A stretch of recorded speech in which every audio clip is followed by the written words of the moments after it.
So Raghavendra Rao గారు ఈ thought మీకెలా వచ్చింది అసలు?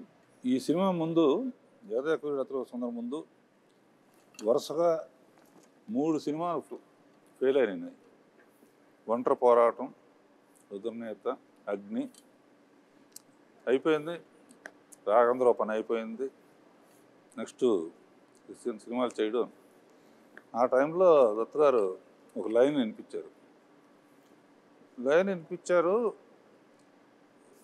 అందరికీ ఏంటంటే ఆయన ఇప్పుడు ఫ్లాప్లో ఉన్నారుగా చేయరన్నారు.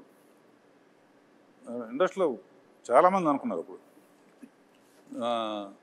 అది చేయటానికి చాలా ధైర్యంగా ఫ్లాప్ అయినా సరే నేనే చేయగలను అని చిరంజీవి దత్తు గారు ఒప్పుకున్నందుకు ముందు ఇట్స్ వెరీ ఎమోషనల్ సీన్. చెప్పాలంటే దీనికి ఈయన ఆనెస్టీకి, ఈయన సిన్సియారిటీకి నిజంగా శిరస్సు వంచి నమస్కరిస్తున్నాను. ఆ టైం లోపల ఈ కథ, మూల కథ అనేది దత్తు గారి దగ్గరికి వచ్చినప్పుడు ఆయన చాలా లైక్ చేసి నాకు వినిపించారు. నాకు అయిన తర్వాత మేమంతా కలిసి డైరెక్టర్ గారు రాఘవేంద్రరావు గారి కదే అనుకుంటుండగా ఆయనగా నేను కానీ కొంతమంది బయట నుంచి ఆయన ఇప్పుడు ఇదిలో ఉన్నారు, బాపయ్య గారు బెటర్ కదా, లేకపోతే ఇంకొకరు బెటర్ కదా అని అంటుంటే అస్సలు ఇద్దరు తిరగబడ్డాం.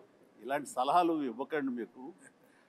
అండ్ మాకు అటు ఈయన ఉండాలి, ఇలాంటి కథకి, సోషియో ఫ్యాంటసీకి, అటు మా ఇద్దరిని జస్టిఫై చేయడానికి, ఆ రిచ్నెస్ కనబరచడానికి the one and only director Raghavendra గారు తప్ప ఎవరి వల్ల కాదు. రాఘవేంద్ర గారు వద్దు అనుకుంటే టోటల్ సినిమా వద్దు అన్నారు. ఇది నేను చెప్పింది. అలా జరిగింది మా ఇద్దరి మధ్య డిస్కషన్ అండి. ఇంకా అక్కడి నుంచి మీరు విజృంభించారు. ఇంకా